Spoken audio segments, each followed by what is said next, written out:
Dan, one of the reasons people listen to the Erotic Awakening podcast is they want to have amazing sex. That is indeed true, Dawn. And lately I have been taking something called VitaFlux. It is a supplement for the bedroom and beyond that increases erection strength, libido, and maintains healthy testosterone levels. Now, you know me, I am a skeptical person, so I went out to Reddit, went out to a body hacking group, and I said, this thing that I'm taking has this ingredient, and this ingredient. What do you guys think about it? And they all agreed that it makes sense to them that it would have a combination effect like it is supposed to. Fabulous. So if you get that, keep in mind that there is free and fast shipping for orders over $10, and it comes in discreet packaging to protect your privacy.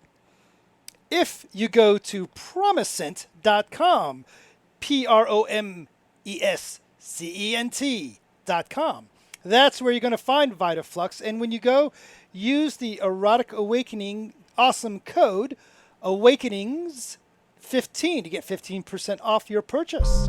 Fabulous. This week on Erotic Awakening, sexual BDSM. Where is my leader in salt and pepper?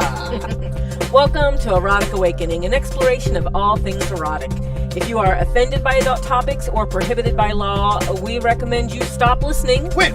Right now. The Erotic Awakening podcast is grateful for the support of our patrons, who receive ad-free early access to the podcast, as well as other awesome perks. Thank you to our newest supporters. We have, I don't know what to do with E. We have Eclectic Elizabeth. Charming Checkers. Oh, Jazzy June. And Delicious Debbie. Thank you, new patron supporters, and thank you for everybody who's tuning in to the live podcast. It is the once a month live podcast, and today, Dawn, we are going to speak about the sexual BDSM. We're going to talk about what to do if you're in a power exchange relationship and maybe the other person isn't so enthusiastic about it, and a bunch of other stuff. So awesome. We seem to have a lot of notes, and we might want to give people an update on our RVing adventure as well. Well, some people might be interested. They might be, and for those listening on, or for those watching on the YouTubes right now, you will see out behind us there the beautiful outdoors, as you can see past our window of the RV into where we're mooch docking. Yes, where we are mooch docking, currently in Kentucky. Mooch docking means we're in someone's yard. Using their consensually. Consensual, yes. we have it just parked in a random yard. So hi and hi. We've got people that have joined the chat room. We do. Hi, and Peachy. So awesome. Peachy, we need to do dinner, but we're talking about that soon. Outside of this live podcast, we'll make our social plans later. So Dawn, let's start, so much to talk about today, but let's start off talking about this. You like, true or false, you like sex? I love sex. And you like the BDSM, the kinky stuff? I absolutely. Flogging. Makes the sex better, actually. Well, you're mixing those two together, right? Now, when you and I first got started in the power exchange world, in the BDSM world, in kink world, we would go to play parties, and most of them would not allow sex in the dungeon. It was actually bolded in the rules. No sex allowed, no penetration of any sort, tools, fingers, appendages, anything like that. So, yeah, sex was off the table. And a lot of that has to do with, often it has to do with if you're going to a play party where you have to pay to get in the door, they don't want to have a situation where it could be perceived that you're paying for sex. Right. A lot of this is based on the area, the state, the local laws, all that kind of stuff. So we're not going to talk too much about that. And certainly if you go into your leather history, BDSM leather was about sex. It was about hot, gay sex. Hot, dirty sex. Absolutely. So as we've traveled around, sometimes we see play spaces that allow sex. Sometimes they don't. Certainly when we ran the Columbus space for 5 years, we were very sex positive. And we actually had one room set aside for sexy times. And one of the interesting... It was actually funny, though, because in some places, like you said, regionally, the ordinances and laws don't allow you to have sex where people can pay for tickets at the door. For us, in our county in Ohio, we could have sex. We couldn't break skin on purpose. Yeah. So we had the... it was the penny rule or something like that. But so we couldn't do needles and knives and things like that. But we could have all the sex we wanted. Penetration with a cock, fine. Penetration with a dildo, no problem. Penetration with a needle, no way. Off the table, right. So, and it was funny because I can remember doing, with the Columbus Space, I can remember doing the... what were they called when the new people came in? Orientations. Yep. So I would do the orientations at the beginning of the dungeon parties, and I would tell the new people, I'm like, you may see sex in the middle of the dungeon. You may not, but it is absolutely allowed, and we love to see it, but more people would rather do it privately, so we had a separate, small, sexy time room. Yeah. Enough background. So, you like having sex? Yes. You like having sex mixed with your BDSM? Yes. Are there any... So there's a couple different aspects to it. First off, if you're doing pickup play, when you negotiate doing the BDSM and sex together, a lot of people will assume that sex is off the table when you're negotiating a BDSM scene. So if that's what you're going to negotiate in, then you have to be very specific that is what you... what you're looking for and what you mean by that. Absolutely. So, and if sex is not allowed or you're not wanted, you need to make sure to negotiate that as well, because some people may be coming from a sex positive area where they would think it'd be weird that sex wasn't involved in BDSM. So different in different places. What do you not like about mixing sex with BDSM? What do I not like? Okay, the only thing I can think of, because I love sex with my BDSM, the only thing that I can think of is the whole negotiation part of it. Because sometimes they'll be like, well, is this okay? Is that okay? And at the moment, I don't know if it is or not. But because it's negotiation, I'm going to make a decision one way or the other. Yeah, and it's super tricky. That reminds me of a spanking scene that I did with someone. Oh, was that the hotel room one? Yeah. Yeah. And they said, in our negotiation, they said, I just want a spanking. I said, great, that's what's going to happen then. And then once we got going, they had reached over and asked you, well, how do I let them know that I'm okay with it going further and having sex and all that kind of stuff? And it's like, well, at that point, we are not fans of renegotiating once the scene has already started. Once things have started. Then you're under the influence. Yeah. Once the scene has started, then, in my opinion, then you're already under the influence of endorphins. So when she whispered to me, how can I let him know sex is okay now? I had to tell her, you can't. We negotiated no sex. So if you want sex during a spanking, then we're going to have a different scene on a different day with a different negotiation. As a receiver, though, as a follower, as a bottom, I should say, do you find that the pleasurable, sexy stuff mixes with the painful BDSM stuff? Like, if I put nipple clamps on one nipple and I'm twisting it and turning it, and I'm gently licking and sucking on the other nipple, does your brain gyrate towards one or the other? See, are they both? That's a bad question to ask me, though, because remember, I don't like soft play on my nipples at all. Okay. So that question just fucked with my brain, because it's like, no, that's going to make me want to hit you. Okay. But that's because it's the nipples, right? But I get what you mean. Yeah. I get what you mean. So I'm trying to picture myself playing with you, or there's a couple of other people. There's some people that I only do BDSM play with. I don't allow this. I'm the type that it'll be a while before I allow the sexual part into it. Okay.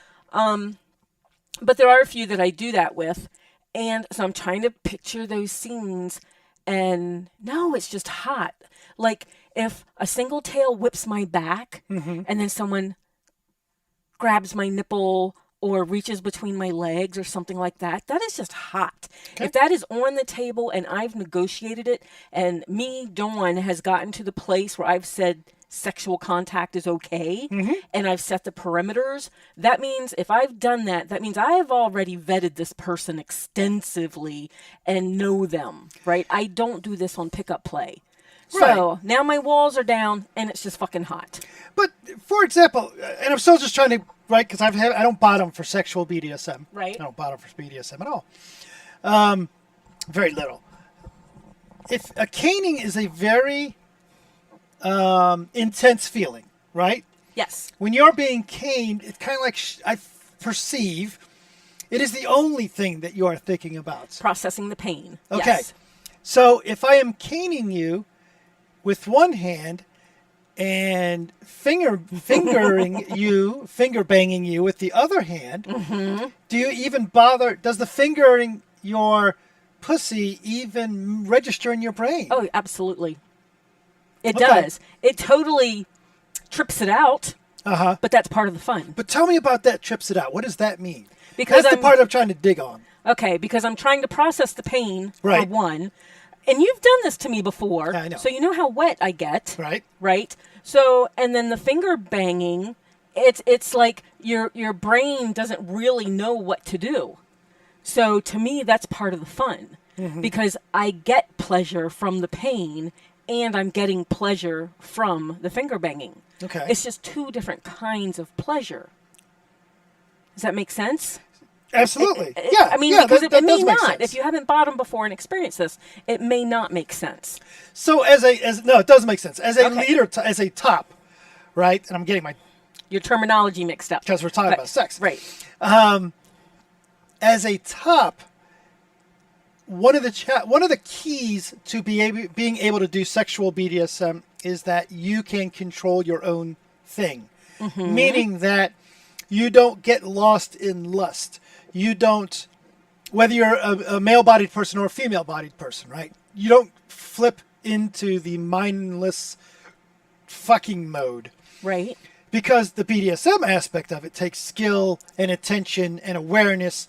Again, caning you on your ass, that's great, but caning you without paying attention, or a flogger that does a rap, or needles that you're not, whenever you're not being attentive to any of that stuff. So being able to mix, for example, if I do vaginal penetration with my penis while I am using a Wartenberg wheel on your back and pulling on your hair, right? As long as your Absolutely. As long as your mind, your skill level is comfortable enough that you can do both those things, great. But that's the challenge to it, right? Right. So, but you were saying that you don't want to get lost in that animal fucking area, right? But as a bottom, I do. And that is part of what short circuits my brain, is having part of those, which puts me in that area, which is why I don't do this with pickup play. I do it with someone that I absolutely trust so that I can get lost in that moment and know someone's going to stick to the boundaries. So let's mix it another way, though. Okay. Sexually as a giver, but also bottoming being a receiver. So for example, you're giving the oral a blowjob. I don't know why I think, for some reason, I'm on video. I gotta be careful of my language. If you are giving someone, let's say you're giving me a blowjob, while I am doing something like, so you're in table pose, and I'm kneeling in front of you, and you're giving me a blowjob. I can picture that clearly. And I lean over you and start spanking you, or using a paddle on your ass, right? What's it that like for you? Is there see, for me, and I'll just answer for myself real first. The enjoyment of the blowjob, the enjoyment of paddling you, but there's also this level of enjoyment of recognizing, in a way, it's kind of feels like it's edge play for me, right? Because it absolutely I do have teeth on my cock. Edge play for you, right? And for me, I have to keep enough brain control because it makes me feel very primal, right? I feel very primal. And somewhere in this little itty bitty spot in my head is, Dan doesn't like teeth. Dan doesn't like teeth, right? So I have to keep a hold of her and listen to her voice. Right. So that I don't use teeth because I want it to be a pleasurable experience. But I'm also very primal, man. I mean, this is just, yeah, I lose my brain a little bit. I become very pleasure focused. Is there any kind of BDSM play that you never want to have mixed with your sexy stuff? BDSM play that I don't want mixed. All right, so here's a couple examples, and Okay, you say me please yes do. or no, right? Okay. You're laying flat. I'm between by the way, podcast listeners and watchers, it's about to get graphic. So there was probably something in there earlier. Oh, yeah. If you are offended by adult topics or prohibited by law, we recommend you stop listening right now. And watching, and you better fucking just get lost right now, right? You are laying flat. I am between your legs, standing there. You're on a massage table, for example. Am I on my back? Yes. Okay. No, you're laying on your back. Okay. I slide my cock inside you. Yes. And then I light the lighter with the Flash cotton? flash cotton all over. So we've mixed fire play and fucking.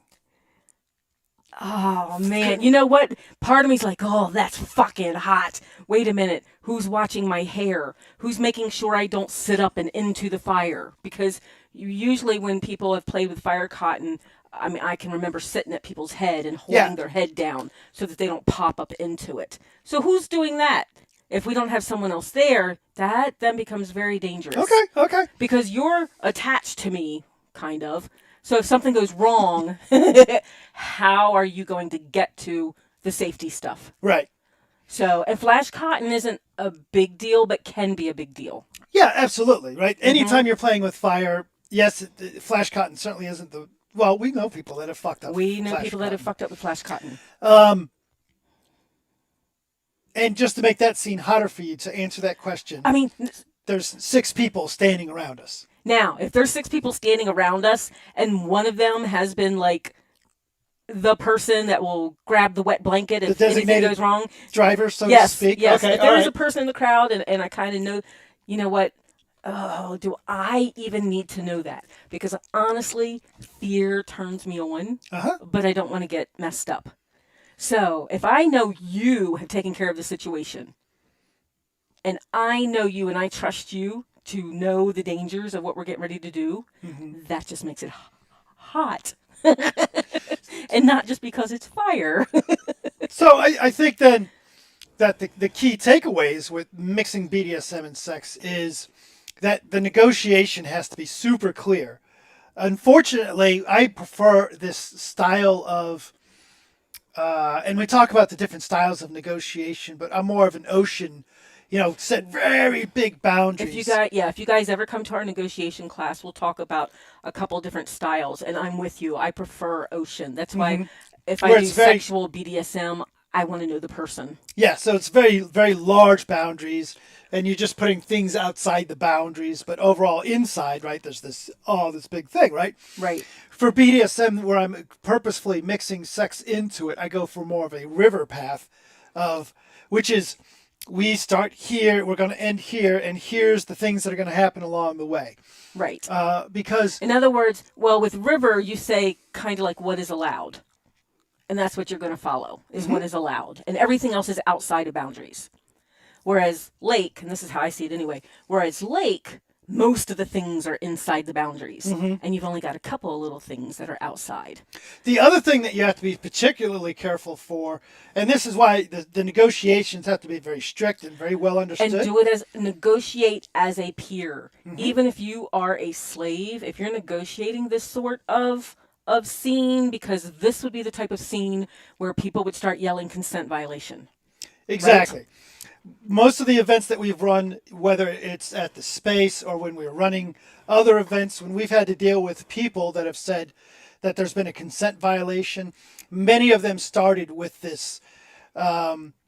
We went to their room and we played, and I was good for all that, but then he turned it sexual. And that was not within what we negotiated, right? Right. So if you dig playing BDSM and sex together, that's fantastic. But make sure you really clearly locked in the negotiation that both people very clearly understand it. Understand what sex is, because and what safer sex measures have to be used, and think about your aftercare, because your aftercare could be different than just a regular BDSM scene, right? And that's the last point that I want to get to is what kind of aftercare are we setting up for our BDSM sex scenes? So, but I did want to mention something, and it almost left. Even when you negotiate, you tell people that you like to play sexually. And you don't say sex, you say sexually. I'm an intimate player. I like to play sexually. And then you go on to explain what that means. Yeah. Or what that could mean. And you also need to say this may or may not happen. Because there's times that I've gone into scenes and negotiated scenes where I've negotiated different things that can happen sexually, and then that doesn't happen, and then I kind of get sad afterwards because it didn't happen. Okay. So there was an expectation that it was going to go further, and it didn't. So make sure you know that just because you negotiate for sex, you may not get that either, right? The energy may not be right. It performance anxiety, or whatever. Or someone thought it was really hot, and now they're in the middle of the dungeon with 150 other people, and they're like, nope, don't want to be watched as I do this. Yeah.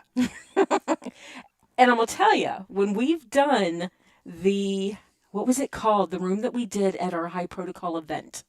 Remember the room where I don't remember what we call it. We'll call it the red room. Okay, so let's say it was the red room. And the bottoms and slaves that went in there, they had a choice. They had different choices. And one of the choices would involve sex. None of us got used, right? The dominants were a little nervous about using us sexually, even though it sounds hot. Right. When you negotiate it and it sounds hot in your head in stories, it can still be a little nerve-wracking, a little make people nervous. Oh yeah, absolutely. It's funny because you mentioned the performance challenges, perhaps. Now, you and I have fucked in the middle of a dungeon and done a dirty, sexy scene. Love it. But I could certainly see, if I'm going to mix sex and BDSM together, I'm going to use my favorite toys, the ones that I've used constantly that are second nature to me, right? An extension of myself, that pair of floggers that I've owned for 10 years, right? So that you don't have to think too deeply on it. I want to get back to that aftercare idea, but it's not that tricky, right? Because you have the same conversation. What do you want for aftercare? For me, if we are going to involve some level of intimate sex, right? I'm just going to add that some, I don't know, do I want anything special out of aftercare for that? No, I just want to be a little more cognizant of what the person does. Because it's a little more intimate. Yeah. BDSM, to me, when it's a straight BDSM scene, it doesn't always feel intimate. Correct. It feels like it's about the skill. Not always, but sometimes, right? Whereas sex, for me, always, if it goes right, has an intimate quality to it. Not true for some people. Not true for some people. So just know it can shift what you need in aftercare. It's really weird to talk about this live on the YouTube because I can see people in the chat and I can see how many people are watching us right now. And I feel like a part of me says, I feel very judged. I'm sitting here talking about sex and BDSM. And part of me says, I wonder if any of those people want to have sex and BDSM with me because I'm a guy person. Right. So that's how you think. And that's how I think. I was actually going to ask people in the chat. So if you like sex with your BDSM, because not everybody does, right? If you like sex with your BDSM and your emojis allow you to, give us a thumbs up. So I would like to see how many people like mixing the two. Dig, a lot of people don't. Don't assume a lot of people do, right? I actually asked this on FetLife and stuff, and people are like, I like to keep them separate. They're two separate things to me. Further, you might see yourself as monogamous, and you play with other people, BDSM, and that's still cool with monogamy, but that doesn't mean that you will have, but when you have sex with somebody else, you go, oh, no, I'm, so for example, we had some friends of ours that they were allowed to do all kinds of play with other people as long as there's no kissing. Kissing was intimate. Kissing was too intimate for them. Yep, that was crossing the line. So, I see people on here that I didn't realize were watching us. Hi, guys. Look, we got Mike, and we got people we know, and yes, so... And I recognize one of those people has been actually asking us to come up to an event to teach this class in person. So I am not surprised that you're an enthusiastic yes there. So now when we teach this in person, it's going to be a little different, right? So right now we're sitting in our recliners. Yes. We're looking pretty chill. And when we're up on stage, there'll be a lot more simulated sex. I can guarantee. I don't know that there's going to be simulated sex. What? Well, if you're going to teach it. We're going to go back to... if we actually did, even simulated sex kind of throws us into a headspace where we go get all tongue-tied. That's what demo bottoms are for. Hey. Fucking make up your mind, right? You're like, whoa, I don't know about my headspace, but you gotta make your mind up somewhere or something. No, Poppy, you're not missing nothing yet. But hopefully, when we get that thing booked, it's got to be spring. We'll let everybody know. You can come watch us teach a class. People that will find out about this are going to be people that, keep up with all of our events, be it book news, discounts on that kind of stuff. All kinds of stuff. They're probably getting that news from the Erotic Awakening newsletter. They probably are. So, and I feel like I'm so behind, but I'm really not. But you know what? It's mid-August right now. I need to get September's classes scheduled and the newsletter out. Anyway, you can find the newsletter. I put everything on it that we are doing. And we're still pretty busy, even though we are RVing. You can go to eroticawakening.com. And there is a spot there that says get your EA shout out. And that's how you sign up for the newsletter. And you'll get your EA shout out, like Sarah B. from Ohio, Lady Plume from West Virginia, Digital Jess from Parts Unknown, Rachel from Wales, Elizabeth from Michigan, Brian from Florida, Mary Kay from Illinois, Liz from Reykjavik, Iceland. We'll come back to that. Okay. Savina from the UK. Kimberly and Robert from Florida. Nina Zapita from Parts Unknown. Nathan from Pittsburgh. And Cinderi from upstate New York. Wow, lots of new. You know what? I feel okay. We had one person unsubscribe.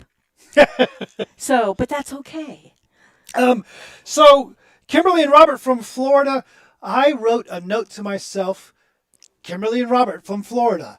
I don't know why I wrote that. If you're still listening and I'm supposed to follow up with you or something, please reach out again. I apologize. And also, Dawn, what was that place in Iceland you mentioned? Reykjavik? I pronounce it as, he says, picking up his computer because so it's I got can see it. Ravenvik. Boy, I tell you what, this... No, it still looks like Reykjavik. Well, look, maybe? Reykjavik? I might not be able to pronounce it, but I do know it is the capital and largest city in Iceland, located in the southwest of Iceland. And everybody sees you looking down. So on the southern shores of Faximile Bay. Nice. Heck, if I remember correctly, the latitude's right around 68 north degrees. Yeah. So totally on the list. Love to go. Is that our first Icelander? Maybe? I don't know. I mean, this is so weird, right? That I love the fact when we get a lot of international listeners, and I love our local U.S. listeners, North America listeners, but after we've been doing this for 12 years, it's not like this huge thing. Oh my God, somebody from Wales? It's great that someone else from Wales, right? Someone else from Ireland, and someone else, in this case, Iceland. It's so neat that we get all the international crowds, but I think we have to find those niches of the world that haven't heard of us yet. I wonder where that is, because we've had some weird names come across. We have had some weird names come up. Not just of people that have signed up for the newsletter, but every once in a while we look at our downloads. And we look at where the podcast is being downloaded to, and that's really interesting as well. Did you also want to know about other facts about Iceland? No, that's okay. All right. But I stole that really was the next place I wanted to go for a vacation. So, and then we decided on New Zealand, and now we're RVing, so there's no reason to go on a vacation. Our friends Kevin and Katie. Oh, no, nope, that's New Zealand. Minotaurus is pointing out that Iceland is beautiful. We've certainly heard that from many people how beautiful Iceland is. It's on the list along with New Zealand. But like you said, we're doing the RV lifestyle now. We didn't know we'd be doing the RV lifestyle 3 months ago. So maybe by the time we hit California, it'd be like, we should get a boat. And we'll go from there. So. Maybe so. All right, Dawn. Antarctica? No, I don't know. I don't remember seeing anybody from Antarctica listening. So, yet. Need some advice. Uh-oh. Here we go. You're pointing at them. I need some advice. there. And podcast listeners out there doing the live thing, or write us later if you guys have any thoughts about this, because our thoughts are pretty limited on this. Dawn, if you're in a situation where you have discovered that you're really digging the idea of power exchange, maybe you've watched 50 Shades of Grey, maybe you just finished reading The Marketplace or something else. Right. And you've determined, yep, I love this idea of power exchange. I want to be in service to you. And you have a long-term partner. Long-term partner says, I hear you. I'm willing to check it out. Nah, you know what? It's not for me. Right. Now, in the specific situation of our listener, they actually tried the polyamory thing, and that didn't work out for them either. So we're going to skip polyamory. We're going to say you're in a monogamous relationship. Right. They actually don't want to try that again. Yeah. What is your solution to this situation? We have one partner who's kind of, and you know what it is, that slave crave, we call it sometimes, or finding that and there's that probably aspect a lot of people going through that right now too. Yeah, that aspect of you found out you lean in this particular way, and it might be one way or the other, right? Maybe you're the dominant leading type person, and your partner doesn't think submission's for them, right? Maybe you're both submissive, maybe you're both dominant. But we're going to take a situation. One of you is digging power exchange, wants it in your life. The other person's not opposed to it. It's just not who they are. Right. What are they going to do? I don't know, and I'm hoping our listeners have some ideas, because I know what I did. And what I did is not advice that people actually want or even need, right? It sounds like their relationship's going well, but that is another thing. The relationship I was in was breaking apart for other reasons as well, not just power exchange. Their relationship sounds like it's going very well. It's just this one thing that she's not getting out of it. Right. So I don't know that I have advice, but like I said, I'm hoping our listeners do. So maybe it's something they've been through. The one thing that I will advise is if you're in this relationship where you've got this open communication, and I appreciate that you're angling, your perspective is a monogamous perspective. I would suggest that find out if there is room for a non-sexual extra relationship. Power exchange does not have to be a sexual thing. Right. And then this gets into why, if you've explored polyamory and it didn't work, why it didn't work, right? If it didn't work because the sexual component, well, can I have a relationship that's non-sexual with a power exchange person, right? And we can build boundaries around that. It's only on Tuesday nights from 6 p.m. to 10 p.m. It's got nothing to do with the kids, all that kind of stuff, right? Beyond that, and if the partner says, you know what, nope, straight up monogamy, that's all I'm down for, you're kind of at a rock and a hard place, right? Yeah. And it's a crappy place to be for everybody involved. Yeah, absolutely. So let's see if our listeners have any. Well, we do have one that spoke up. So Mike said, been there. And I'm wondering if he's willing to share a little bit more about what he did. Yeah, and somebody else suggested the same thing I was saying. You bring in this third person, but with a limited capacity and very limited aspects to it.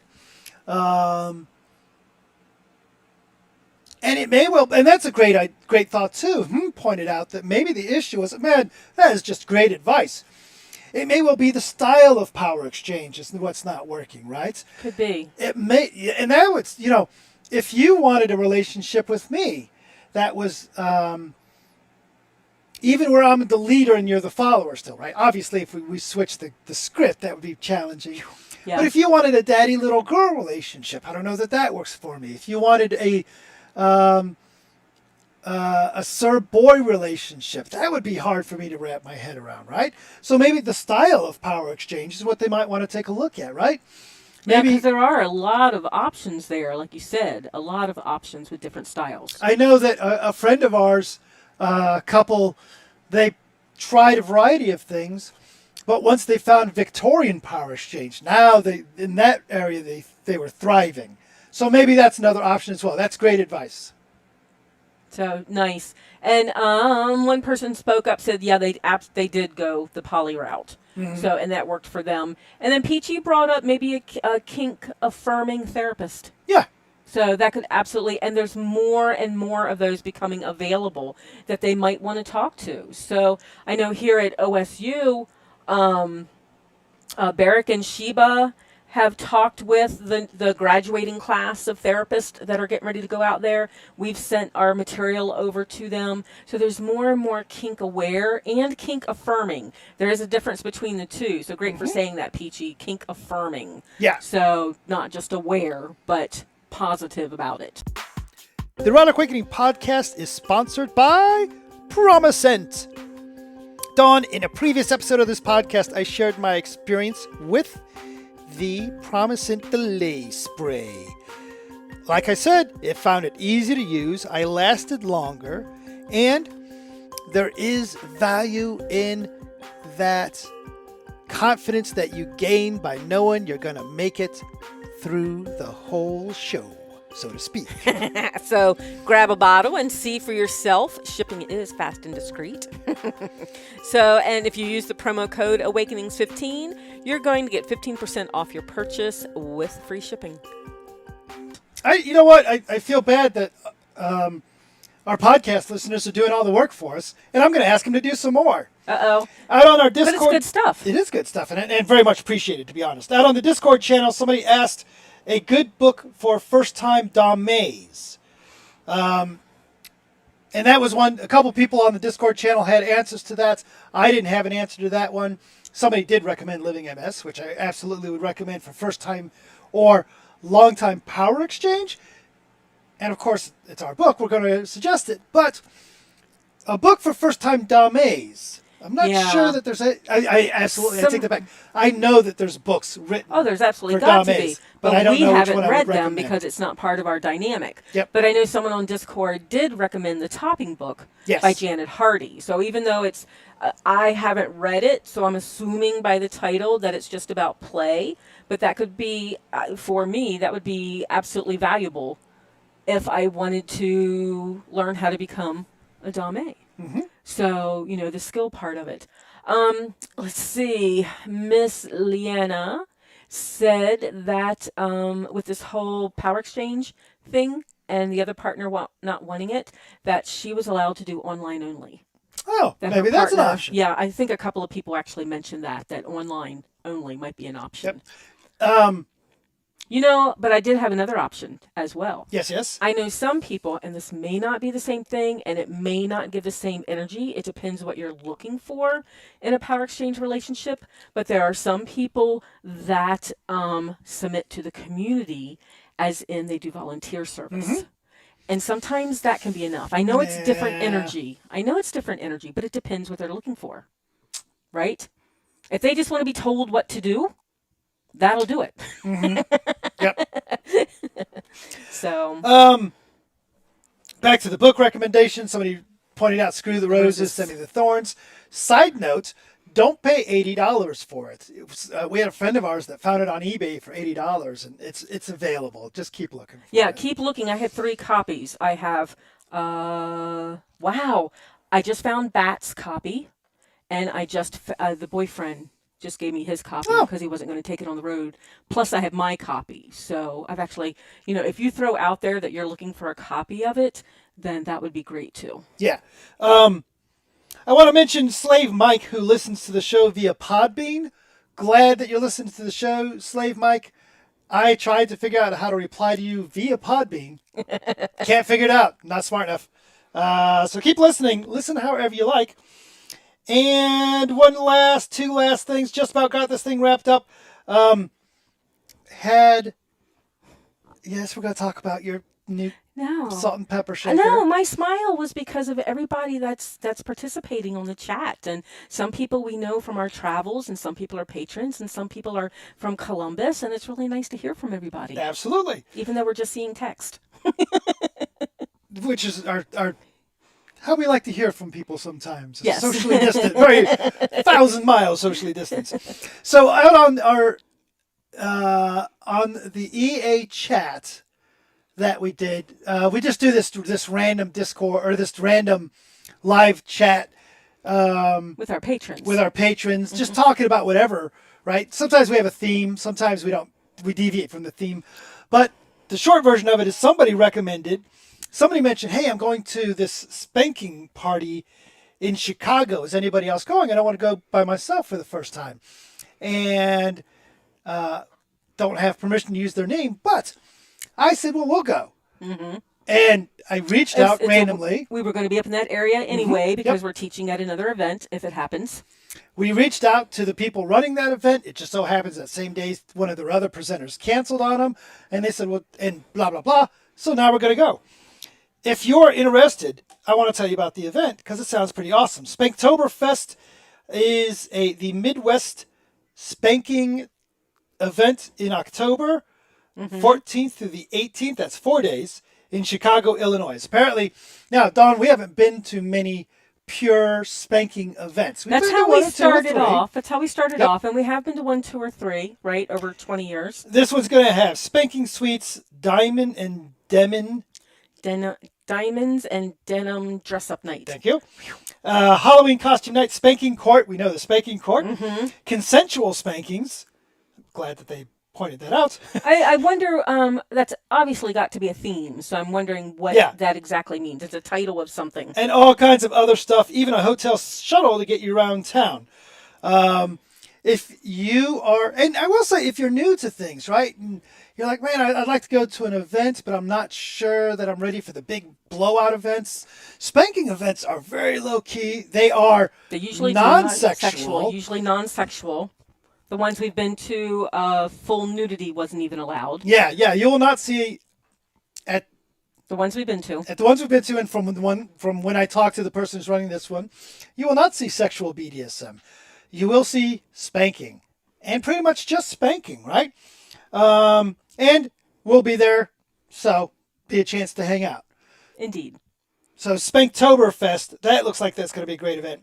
The weekend before that, you can find us in Chicago at Kinky College. Don't bother to try and get tickets now. Sold out in like 0 time. It's so funny. If you go out to the Kinky College website, it's kind of blank. There's no classes listed, no presenters listed. And it's like, well, we sold out anyway. We'll get there. We'll put it up at some point, but why rush? We've had that happen to some of our events. So before we even get the presenters out there, tickets are like gone. People are wanting to play. Absolutely. Yeah. So let me tell you about the food on boobs. This big plate of spaghetti didn't happen. But what did happen, Dawn, is I got some food on boobs. I got queso cheese on your boobs. On my boobs, yes. They were on mine. But it was accidental. It was accidental. There was too much cheese on that nacho. Yes. We had the opportunity to enjoy a meal with someone. We will do the anonymity thing. But it was a patron. Very kind, very generous. Not only did apparently they actually listened to the show because you got some gluten-free yummies. You didn't get no food on boobs, but I got some gluten-free explained why. Yummies. There was a great explanation why. That is true. I said spaghetti. That's problematic. And you're going into our octopus tentacles and food on boobs. Because he gave me a little octopus that holds a salt and pepper shaker. In his little tentacles. So that's cool. So that's sitting on our table. I'm sure it's going to become an Instagram post.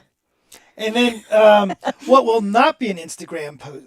Something else on that one? No. I'm just seeing our video and how we're lagging kind of behind. And it's like, oh, it's this little thing. What will not be an Instagram post is Basanos put out on our Discord a picture, fantastic tattoo of a woman. You know, we talk about there's these tattoos of octopuses and women and slightly risque poses and stuff. Ain't nothing slightly anything about this one. This is a hardcore fucking... This was hentai. It wasn't hentai, though, is No? the interesting bit, because it was not in the Japanese hentai style. Oh, that is true. So it was I'm very assuming interesting to because- see a mix. But she was being fucked with tentacles. Yes, and it was So- straight up... Look, I'm all for the tattoos, but I don't know if I want any tattoos that I can't let my grandkids see. Yeah, You know? but that was hot. That was... I'm not kidding. That was hot. Take a moment to support the podcast. Rate us on Apple Podcast, Google Play, Stitcher, Spotify, or wherever you listen. or watch. Don't forget to do the things you're supposed to do on Oh, YouTube. subscribe and hit the bell. I don't know where they are, so I'm just going to point. We're not real YouTubers. But when we watch real YouTubers, they say subscribe, hit the bell, do a like, notify, something. Do the thing. Do the things. Or just tell your friends. Or just tell your friends. Bye, everybody. Bye. It was great to see everyone. Yep. Bye, Hum. Bye, Poppy. Bye, Michael L. Bye, Miss Leanna. Bye, Peachy. Bye, Minotaurus. Oh, what else do we have? Bye, Hawk. Oh, there's Pink Hair Jen. Yay! I think I got everybody. Oh, there's Miss Leanne. Did I say Miss Leanne already? Yes. Yeah, Awesome. okay. I think we have everybody. Oh my gosh, I think our music even stopped.